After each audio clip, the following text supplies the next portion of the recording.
dumating po ang aking mag-ina sa aking buhay, mas tumatag po ang aking loob, lumakas. Simula nung bata po ako, takot po ako sumali sa mga patimpalak like mga singing contest. Nung ako'y umidad po ng 20 years old, pumasok po ako sa isang karaoke.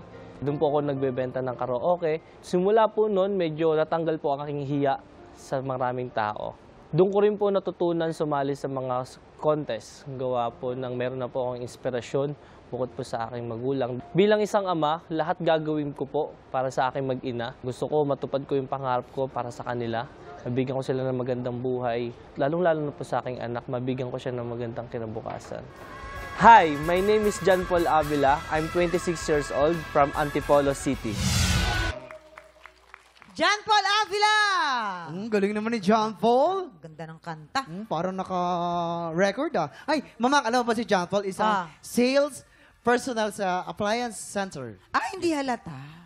Aba, yan yung mga ano ba yung ibig sabihin ng isang sales? Ano ba yun? Parang sales representative, parang Yes gano'n? po. Ano ba ang usually na ginagawa mo doon? Yung po, nagbebenta ng appliance po like TV, Okay. aircon, yes. Sa mga Ano yung mga, hindi naman sa pambabola, kumbaga, para mainganyo mo yung mga tao. Kunyari, may TV na inaalok ka. Paano mo mabebenta yung TV? Yes po. ina-x-ray muna ba? Yes po. Alamin po. Sorry, ibang TV pala. Yes. Kung gaano po kalayo ang kanilang panonooran. Yes po. talaga. Hindi pwede sa inches. Pero ang ganda ng kinanta niya, no? Lupa. Eto, sige, alamin na natin kung ano masasabi natin mga inampalan. Tawan-tawa, no? John Paul! Hello po. Alam mo, John Paul, gusto ko yung voice control mo sa simula. Yung mga may mga hagod kang maganda. Masasabi ko na ikwento mo ng maayos yung song, which is naramdaman ko yung kanta mo. Nung umabot na tayo sa dalawang last chorus, medyo nag-struggle na ng onti dun sa mga high notes. So, siguro, yung breathing mo, aralin mo para mas maabot mo yung mga notes, especially dun sa high notes. Kung ikaw man ay makapasok, yun lang sa part na yun. Congrats. Hi, John Paul. Ayan. Agree ako kay Inampalan Jessica. Gusto ko yung dynamics mo, especially sa start. Yung parang medyo binubulong mo lang, kinikwento mo lang. Yung voice quality rin, yung placement, medyo may pagka Eric Santos. Medyo nakulangan ako actually sa, parang nag-same lang yung dynamics ng umpisa dun sa dulo.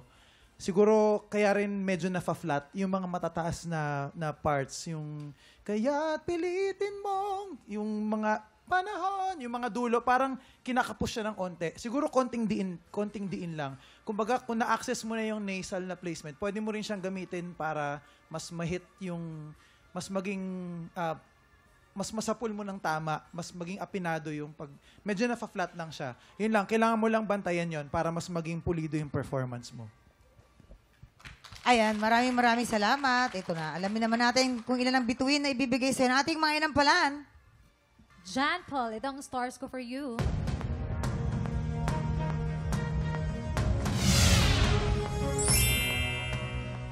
Three stars!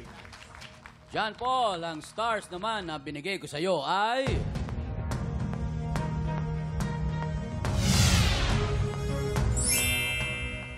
Two stars! Kuya Kim! Maraming salamat, Jason. Mamaya na po natin ipapakita mga scores ni Daryl. So far po, si Faye ay merong 6 stars. Si John Paul naman po ay merong 5 stars.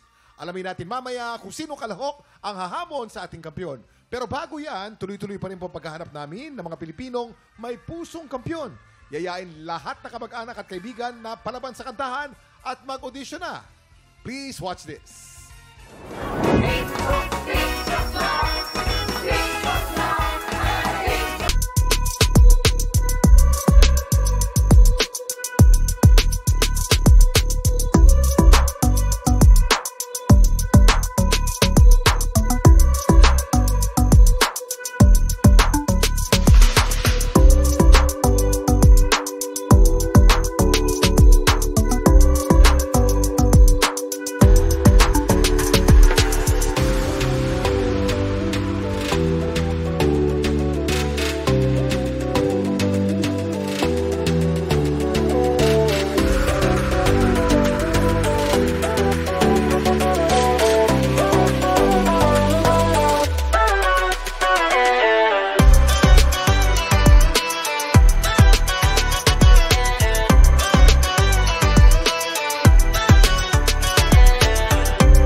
Pinanood mo hanggang sa dulo itong video na ito? Abay, very good ka!